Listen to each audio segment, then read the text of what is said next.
The laboratory was silent except for the soft hum of machines. Cold blue lights flickered across the metal walls, casting long shadows over the observation glass. The air smelled of sterilized chemicals and ozone. Everything in the Zelthari research station was designed to be clean, precise, predictable. But nothing about this day was predictable. The alien crew gathered behind a thick observation window, staring at the strange creature sitting calmly on the other side. The creature was hair-covered, with two forward-facing eyes that kept scanning the room as if memorizing every corner. Its skin was pale compared to the vibrant colors most galactic species displayed, and its gaze was unsettling. It didn't blink often, and when it did, it was slow and deliberate, like it was planning something. This was the first human ever captured alive by the Zelthari Empire. They had caught it on the edges of a mining colony near a star that most races considered too unstable for life. The small vessel it had been piloting was damaged beyond repair, but the human inside had survived without life support for several minutes before being rescued. That alone had alarmed the scientists. Now they were here to test it, study it, and decide what to do next. "Begin the dietary analysis," ordered Commander Virel, his voice carrying the calm authority of a seasoned officer. His black and silver scales reflected the dim lights as he turned toward the lead scientist. "Let's see what it eats." "Yes, Commander," replied biologist Theris, a thin alien with translucent skin and nervous eyes. "According to galactic classification, it should respond to nutrient gel type 7. It is the most universal form of food we have." Theris prepared a tray. On it sat a metallic bowl filled with thick, pale blue gel. It was tasteless but packed with everything most known life forms needed to survive. The nutrient gel was safe for over 300 species. The tray was slid through a small hatch into the containment room. The human looked at the bowl, then at the tray, then at the aliens behind. The glass. It didn't touch the food. Instead, it looked down at the chair it was sitting on. The alien crew froze as the human reached down, ran its fingers along the chair's leg, and then, without hesitation, tore a chunk of it off with its teeth. The sound echoed in the silent room. Crunch, metal, plastic, synthetic fiber. All of it between its jaws. Theris blinked rapidly, unsure if he was hallucinating. Is it? Yes, whispered one of the assistants in disbelief. "It's eating the chair," the human chewed slowly, deliberately. It didn't seem to struggle with the hard material. Bits of plastic and wiring disappeared into its mouth. It swallowed without effort. Then, it reached for another piece and took another bite. "This isn't possible," said Theris, his voice trembling. "No species can digest polyalloy compounds. It should choke, or at least show pain." But the human showed no discomfort. In fact, it smiled. The commander leaned forward, his black eyes narrowing. "Is this some kind of intimidation display?" "It's more than that," said Theris, now frantically pulling out a portable scanner. "If it's consuming processed alloys, its digestive system must be producing adaptive enzymes in real time." The scanner beeped, sending lines of alien script across the display. Theris read them, his expression shifting from confusion to shock to fear. "This can't be right," he muttered. "Its stomach is changing. It's reprogramming itself to digest the material. I've never seen anything like this." "Explain," Virel demanded. Theris turned to him slowly, almost reluctant to say the words aloud. "Commander, it's learning to eat whatever it touches. No restrictions, no compatibility limits. It is an omnivore in the purest sense of the word." The alien crew shifted uncomfortably. In the galaxy, diet defined everything: territory, trade, survival. Every species was bound by what it could consume. Some could only eat plants from their homeworld. Others required rare minerals found in limited star systems. Wars had been fought over food sources, but this human had just ignored all. Biological rules. The human finished the piece of chair, wiped its mouth on the sleeve of its ragged uniform, and looked directly into the observation glass. Its eyes locked onto Commander Varel's. The human then pointed at the nutrient gel on the tray and pushed it away. It preferred metal.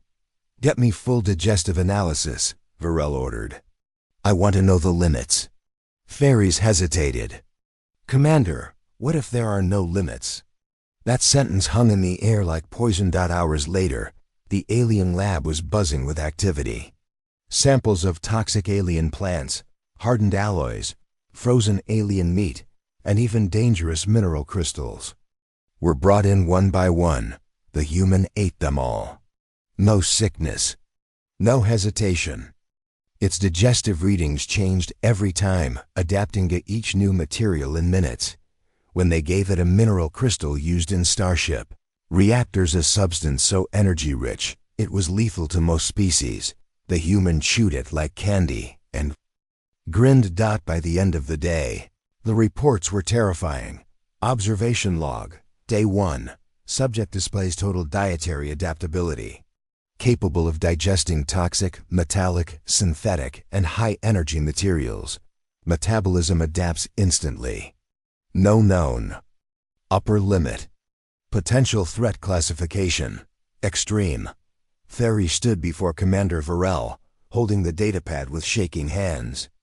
"Commander, if they can eat anything, nothing in the galaxy is safe from them. Not our ships, not our worlds, not even our weapons." Varel didn't answer immediately.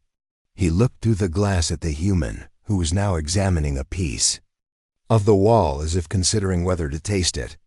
Its eyes were calm, almost friendly, but there was something behind them.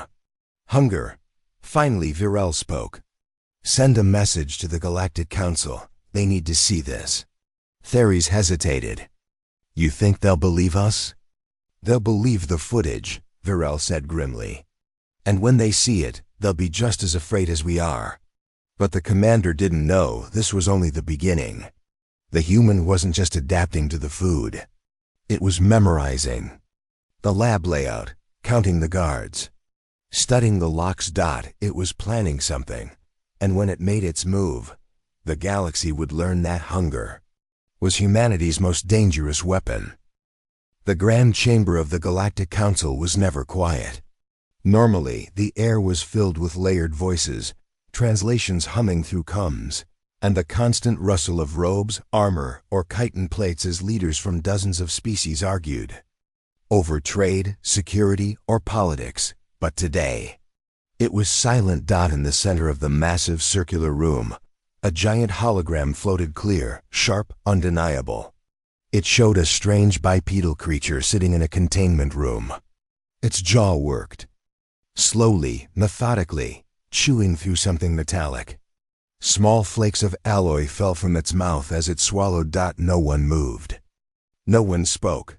The silence was broken by High Speaker Orlean, a tall, thin creature whose crystal-like skin caught the chamber lights. "What are we watching?" Her voice cracked slightly, even though she was supposed to represent calm authority. Zalthari Commander Varel stood at the center podium. His black scales shimmered faintly as he bowed his head. "This is a human, the first we have captured alive. What you are seeing is its eating habits." "Eating habits?" scoffed a hulking member of the Krex Dominion, his voice deep and rough. "It's chewing through a chair." "Correct," Varel said coldly. And that is not all. The footage changed. Now the human was eating different things: a toxic purple plant, a frozen lump of alien meat, a high-density crystal used in Starship cores. In every clip, it chewed without pain, swallowed without hesitation, and in some cases, smiled. The council members began to shift uncomfortably.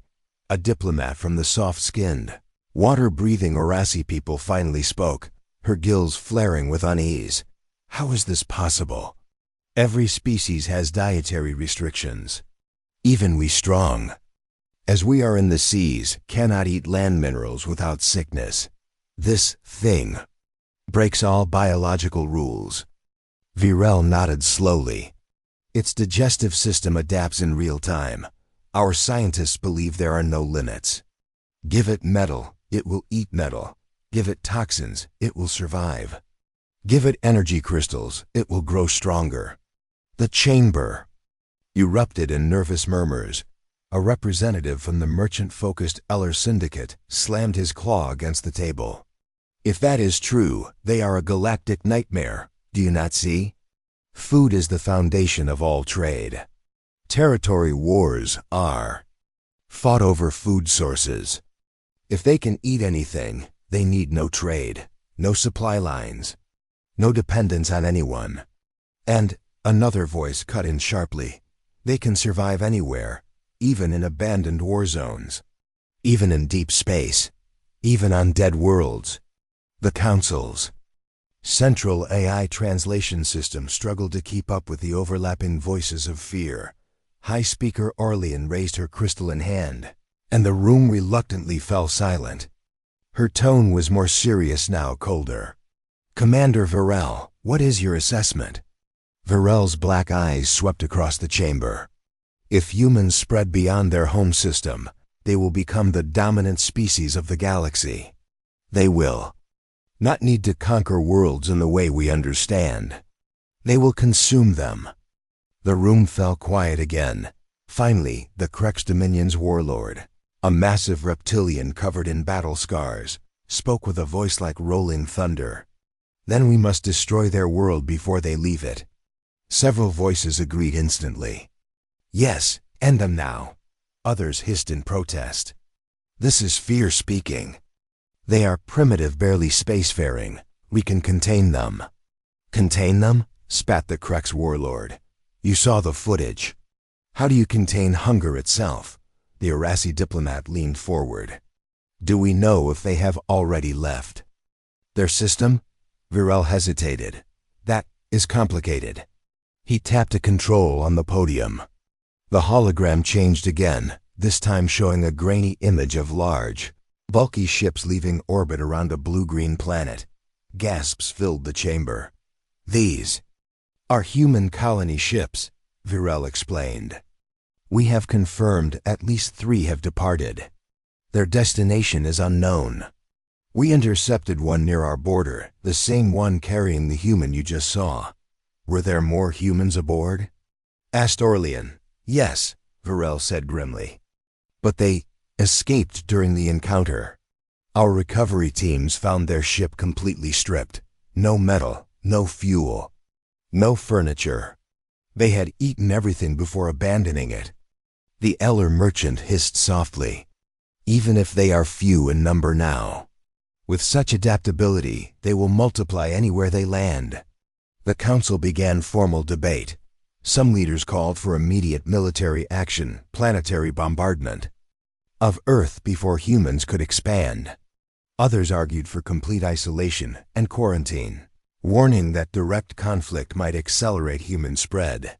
One representative from the insectoid Devel cluster spoke in a low, clicking voice. Perhaps, if we destroy their sun, they will perish. Their homeworld will freeze. That, said Orlean sharply, is genocide of a pre-warp species. Are you willing to risk the treaties? Treaties mean nothing to a species that will eat us. The Krex warlord growled, while the council argued. A small figure in the shadows at the edge of the chamber quietly listened. This was Kirill, an information broker and spy for one of the galaxy's hidden powers. Kirill's mind raced as he recorded. Every word, every image. Humans that could eat anything. Anywhere, there were buyers who would pay fortunes for such information. But more than that, if these humans truly had no limits, no world was safe. Not even the hidden ones. Kirel sent an encrypted pulse to his ship. The message was simple. Find the humans. Track their colony ships. This is priority 1. Back. At the center of the chamber, the debate reached a breaking point. High Speaker Orlean finally spoke with a voice of finality. Until we know more, I am enacting an immediate ban on all trade and contact with humans. Any ship found carrying one will be destroyed. Any planet harboring them will be fined and sanctioned.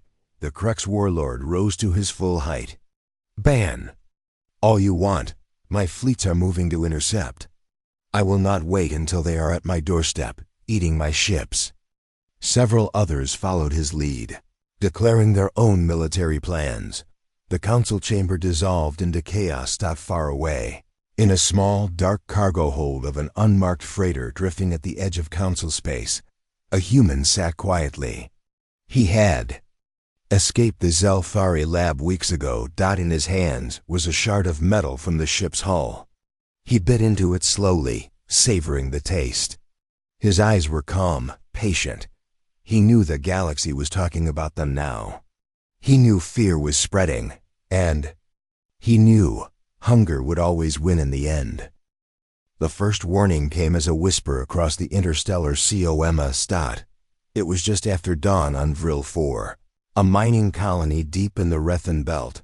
The sky above the dusty world was pale yellow, and the air was thin but breathable for the insectoid miners who lived there.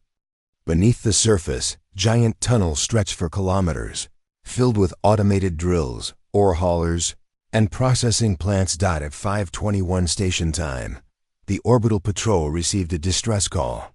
It was short, broken, almost like the sender didn't have time to finish. This is Mining Commander Drevik to Orbital Patrol. We found humans, but they're not mining the ore. They're static, eating the ore. Then nothing. In the control room of the orbiting patrol frigate Krextalon, Captain Vurek stood frozen, his clawed fingers tightening on the armrest. Run that back, he ordered. The comm officer replayed the transmission. Same words. Same. Static. Vurek's eyes narrowed. Eating the ore? That makes no sense. No species can digest rethanite ore. It's pure metal. The comm officer hesitated. Sir, haven't you heard the council reports? The humans, I don't believe rumors, Vurek cut him off. But deep inside, a small unease was growing. Krextalon descended into the thin atmosphere, engines rumbling. The colony was quiet, too quiet. Usually, even from orbit, they could see dust storms from active mining, lights from transport vehicles, and the faint glow of smelting furnaces. Now, darkness. The landing party moved to the colony gates. There were no guards, no miners, only scattered pieces of equipment, many of them broken or chewed. Captain Vurek knelt and picked up a half-melted drill head. Deep tooth marks ran across the surface, the kind of marks that came from something biting hard enough to shear metal. One of his soldiers muttered, "Sir, this looks like the council footage." Vurek ignored him. Searched the tunnels. They moved down into the mining shafts. The air was stale, and the sound of their armored boots echoed down the empty corridors. In the main processing chamber, they found the first bodies, or what was left of them. Some were stripped of their exoskeletons, others reduced to scattered limbs. But most disturbing of all, some were missing entirely, not just eaten, consumed. Nothing left but small traces on the floor. A soldier's voice cracked over the comm. "Sir, you need to see this." They entered one of the ore vaults. It was empty. Not just the refined rethanite bars. The walls themselves had been gnawed down, leaving jagged edges and dust where solid alloy used to be. In the center of the room, sitting calmly, was a single human. It looked up at them and smiled. Its mouth was lined with silver dust. The Krek soldiers raised their weapons. "Freeze!" One barked. The human tilted its head, slowly stood up, and dropped something from its hand. A lump of rethanite ore. It bounced on the floor, leaving a metallic ring. The human stepped over it, unafraid. "Sir, permission to fire?" Vurek hesitated. The human wasn't armed, but then he remembered the briefing. Humans didn't need weapons. Fire. The chamber erupted in plasma fire, the walls glowing from the heat. When the smoke cleared, the human was gone. Only a hole remained through the vault wall, chewed straight into the rock beyond. The soldiers moved after it, but the tunnels branched into dozens of paths, and the scanner showed nothing. Where did it go? A soldier asked nervously. Vurek didn't answer. He was looking at the walls of the tunnel. The marks were fresh. It was moving fast and eating as it went. Hours later, more patrols arrived from orbit, but the colony was already stripped bare. Every machine, every building, every stored resource was gone. Even the soil was missing in places, scraped away to reveal bedrock. The survivors, only a handful, were in shock. They described dozens of humans arriving in the night, moving through the colony like predators. They didn't just take food, they took everything. Power cores, metal supports, storage tanks, even furniture. One survivor, still trembling, whispered, "They ate the main reactor. It should have killed them, but they just kept eating. And when they were done, they smiled at us." The Kreks. Military command declared the colony lost. All remaining personnel were evacuated, and the system was marked under restricted access. But rumors spread quickly. Whispers of humans who could live anywhere, who could consume anything. On the Krek's homeworld, panic began to grow. If humans could strip a mining colony in one night, what could stop them from doing the same to an entire planet? In the shadow of a distant asteroid field, far from the eyes of the Council, 3 human colony ships floated silently. Inside, their crews celebrated. They had more than enough resources now to survive the next jumps. The ore from Vril 4 would power their reactors for years. In the captain's quarters of the lead ship, a woman named Clark studied a holographic map of the galaxy. Her eyes traced the trade routes, the supply lines, the world's rich in minerals and energy. She smiled faintly. "They'll try to stop us," she said to the officer beside her. "But they don't understand. We don't need their markets. We don't need their food. Everything they have is already ours." Outside, in the cold void, the ships adjusted their course toward the next target. On the Krek's flagship in orbit above their homeworld, Warlord Drax slammed a fist into the table. "Enough waiting. I want every fleet ready. Find these humans. Erase them before they spread." A nervous advisor cleared his throat. "Sir, they are already spreading." The warlord's eyes narrowed. "Explain." 3 more colonies and outer systems have gone silent. And the reports, they all say the same thing. No resources. No survivors. No trace except for bite marks. Drax's claws dug into the table. Then the war has already begun.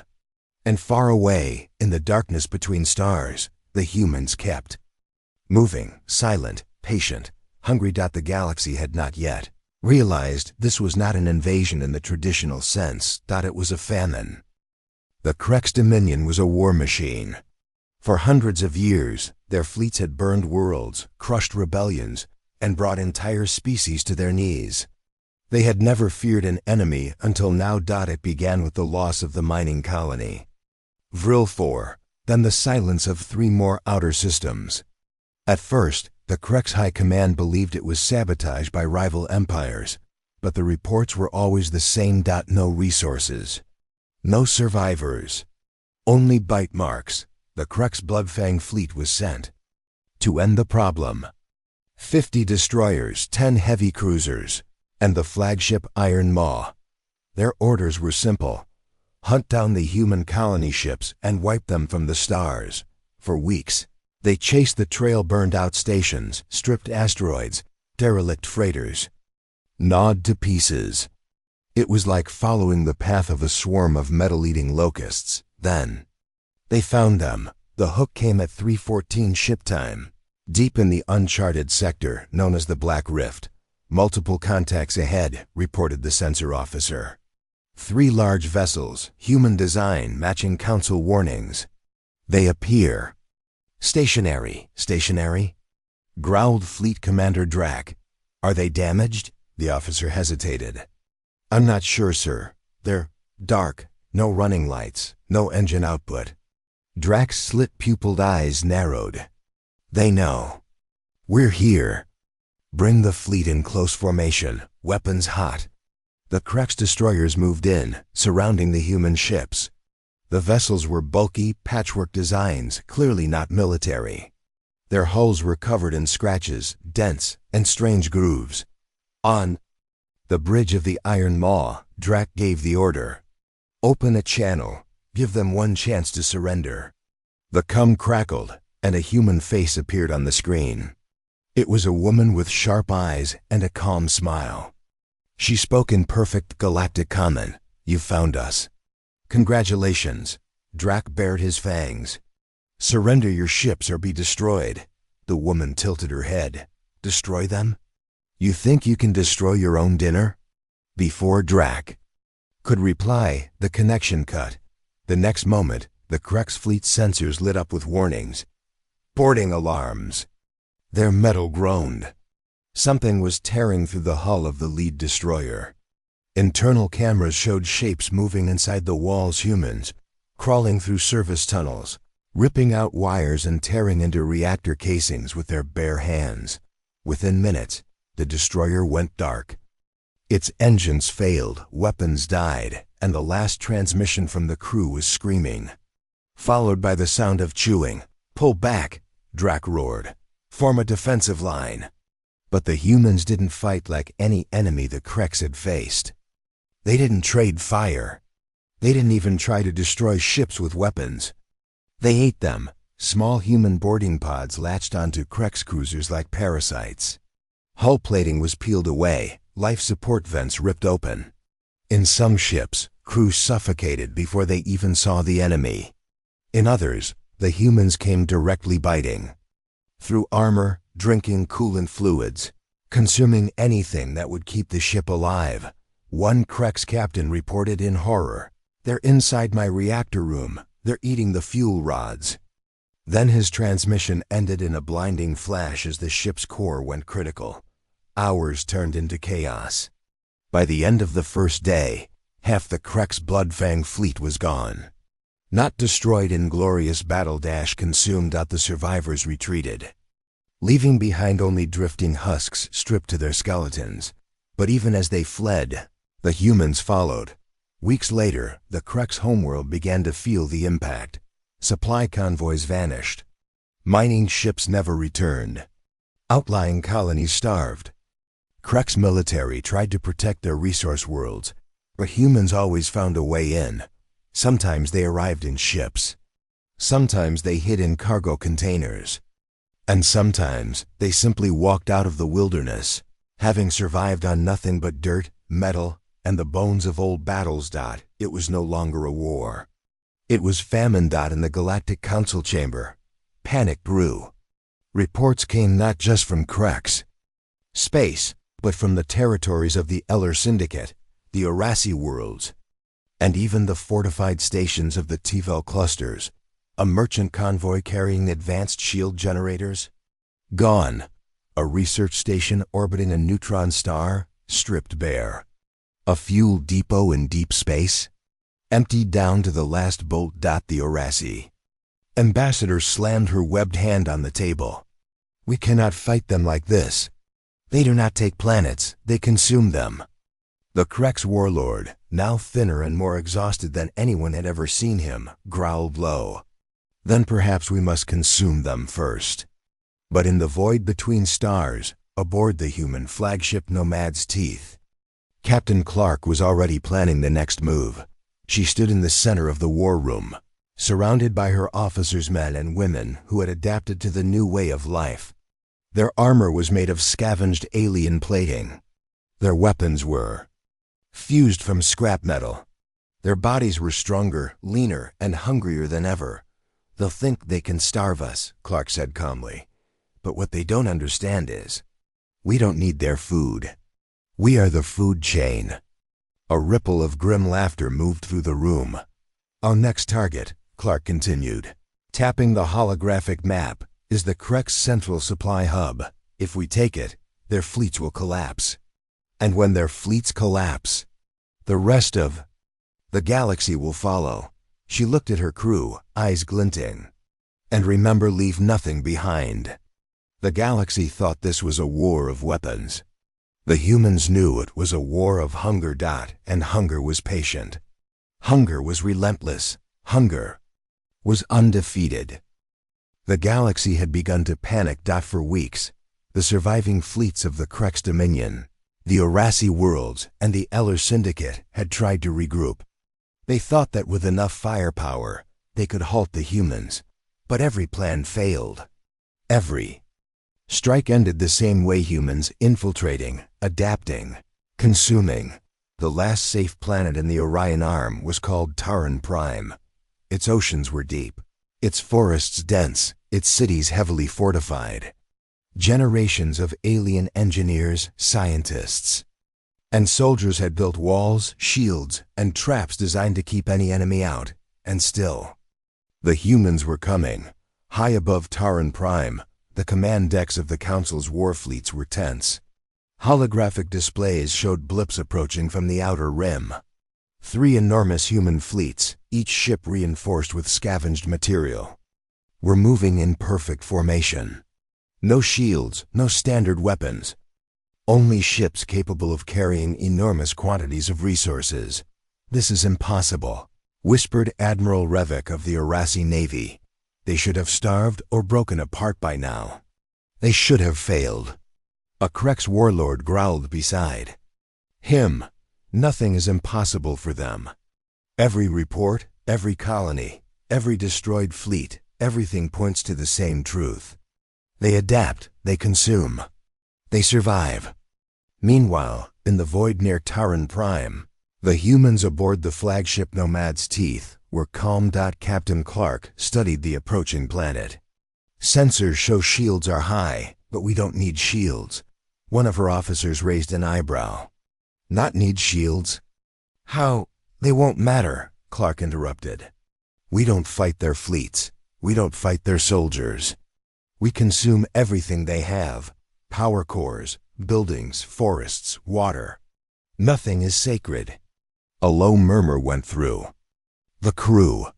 Humans who had survived decades in harsh conditions now moved like predators, ready to strike. The first descent began at dawn. Human landing pods entered the atmosphere. They moved fast, dropping directly into the main ocean near the capital city. Their landing created waves that sank smaller alien craft. But they didn't aim to destroy, they aimed to feed. The humans were everywhere at once. Some tore through metal docks like it was paper. Others swam underwater, consuming energy cables, fuel tanks, and even water filtration plants. On land, they climbed skyscrapers, eating metal supports, walls, and synthetic surfaces. Alien soldiers fired their weapons, but bullets, energy blasts, and plasma beams bounced uselessly off the humans' adaptive bodies. Some humans bit through armored exosuits, tearing soldiers from the inside. Others chewed through weapon barrels, tanks, and even vehicles, swallowing components whole. In the Council Command Center, panic turned to horror. Reports flooded in. Entire cities stripped bare, buildings reduced to chewable scraps. Power grids gone, communications dead. Oceans drained and filtered through human metabolism. Forests devoured, leaving bare rock behind. The Orasi ambassador whispered, "They are not just conquering. They are eating our worlds. Our civilizations are food to them." High above, Clark watched calmly as her crew consumed the capital's defenses. "Keep moving," she said. "Nothing should survive. Nothing should remain." Even the alien dreadnoughts stationed in orbit were no match. Human boarding teams latched onto the hulls. Inside, the soldiers were stripped of life support and weapons, but the humans chewed through panels, circuits, and power cores as if they were snacks. By the time the dreadnought's AI could react, the hull had been hollowed out. The humans emerged, carrying pieces of it as trophies. One officer recorded, "They are eating starships like fruit. Nothing can stop them." On the surface, survivors tried to flee, but the humans were everywhere. They adapted to gravity, atmosphere, and terrain instantly. Alien weapons malfunctioned, shields collapsed, and defensive measures were torn apart. Not destroyed, but consumed. Whole landscapes were changed. Mountains were hollowed, rivers drained, forests stripped of every organic and synthetic component. Cities vanished in hours. Energy cores, vehicles, factories, all devoured. Even underground bunkers offered little protection. Humans chewed through reinforced walls as easily as wood by nightfall. Taran Prime was unrecognizable. Not a trace of civilization remained. The planet was silent, empty. But still, humans roamed, consuming the tiniest remaining resources, ensuring nothing could recover. High Speaker Orlean watched from a council holo projection. Her crystalline form trembled. They are unstoppable. Nothing remains. Across the galaxy, every counselor received the same horrifying news. Every safe world was at risk. Every supply chain, fleet, and colony could fall to humans not by battle, but by hunger. Even the most distant, hidden planets were not safe. Humans were patient. They could survive in the void. They could survive on scrap metal, debris, or dead ships. They did not need planets to thrive. They ate anything that could sustain them. Clark stood on the deck of Nomad's Teeth, looking at Taran Prime. The oceans were drained, forests gone, cities reduced to rubble and stripped metal. Her crew had worked flawlessly, leaving no trace of alien civilization. She smiled faintly. "They called us weak," she said softly. "They laughed at our hunger, but now we are the apex. Nothing survives but us. Nothing remains but hunger." One of her officers asked, "Captain, what do we do next?" Clark turned her gaze toward the stars, toward the distant spiral arms of the galaxy. "We move forward," she said, "and we consume everything they thought was safe." The message reached the Galactic Council one final time. Not in words, not in diplomacy, but an undeniable fact. The humans have won. Every planet they touch becomes empty. Every resource belongs to them. Every species knows fear. And in the darkness between stars, Captain Clark whispered to herself, smiling, "We told them. We're omnivores." The galaxy had learned the truth. Hunger had a new master. Humanity had become a nightmare beyond comprehension. The end.